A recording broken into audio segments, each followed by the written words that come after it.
বিয়ানীবাজার পৌরসভার নিদনপুর হাজীপাড়া এলাকায় বৃহস্পতিবার দিবাগত রাত ৩টার দিকে ডাকাতির ঘটনা ঘটেছে।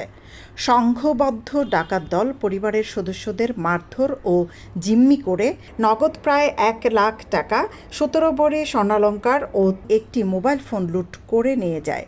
যাওয়ার সময় পরিবারের সদস্যদের বাথরুমে আটকে রাখে।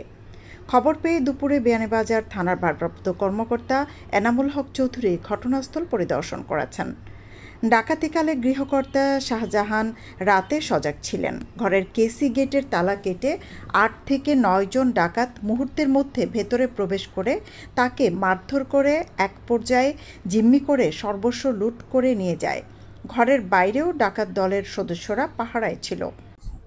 আমি রাত ৩টার সময় নিউজ দেখি আর গাঁত চুরি ডাকাতি বাড়িছে, বাড়ার কারণে আমি নিউজ দেখি আর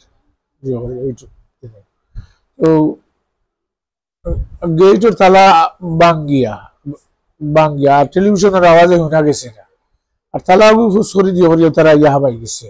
হাবাইয়াও আপনার আমার বান্ধ দিয়েছে, বান্ধ দিয়া পড়লেও আমার অনেক একটা তো না কমারছে, না কমারিয়া আমার পর্দা আছিল, পর্দা দিয়ে আমার হাত বান্ধিছে, পা বান্ধিছে, গলা বান্ধিছে, বান্ধিয়া ও আমি আমার আম্মারে ডাক দিছি, আম্মার উৎসাহ দিয়ে করি। এর মাঝে আমার বউ রুতা সকল আইসুন, আইয়া কইছে তোরা ও তারা সকলটা দিয়ে করছে, ও ছন্দ করিয়া সকলটা টাকা পয়সা দিয়ে করছে, নিছে সুনার নিছে টাকা। আমিও আমার ভাইও কিছু টাকা দিছিল, আমি খাজনা দিবা লাগে, ও তার রিসিট বার করি আর বাক্কা দিনের খাজনা জমে গেছে, ৪ লাখের খাজনা খাসা তুলব, শুনে ১৭-১৮ তুলে না। আমার বেশিরভাগ আমার প্রচার করছে, আমার মনে মারছে, ওই লাগাইছে, ২টা বাড়িও না ২ জায়গায় মারছে, পাও মারছে।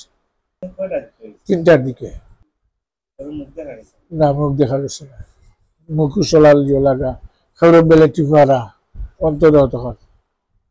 প্রায় ১ ঘন্টা ডাকাতিকালে সশস্ত্র ডাকাত দলের সবার সাথে দেশীয় অস্ত্র ছিল এবং কালো কাপড় দিয়ে ঢাকা ছিল তাদের মুখ। এ নিয়ে একই এলাকায় ১ মাসের মধ্যে ২টি ডাকাতির ঘটনাসহ পৌরসভায় আরও ৫ থেকে ৬টি ডাকাতি ও চুরির ঘটনা ঘটেছে। সৈয়দা আখি হক, এবিটিভি। বিয়ানীবাজারে TNT রোডে ইবনে আল মতিন টাওয়ারে রেডি ফ্ল্যাট ভাড়া দেওয়া হচ্ছে। শীতাতপ নিয়ন্ত্রিত কক্ষ, attach bathroom, kitchen, dining, lift, CCTV, বিশাল পার্কিং ও ছাদ সহ থাকছে শিশুদের জন্য বিনোদনের ব্যবস্থা।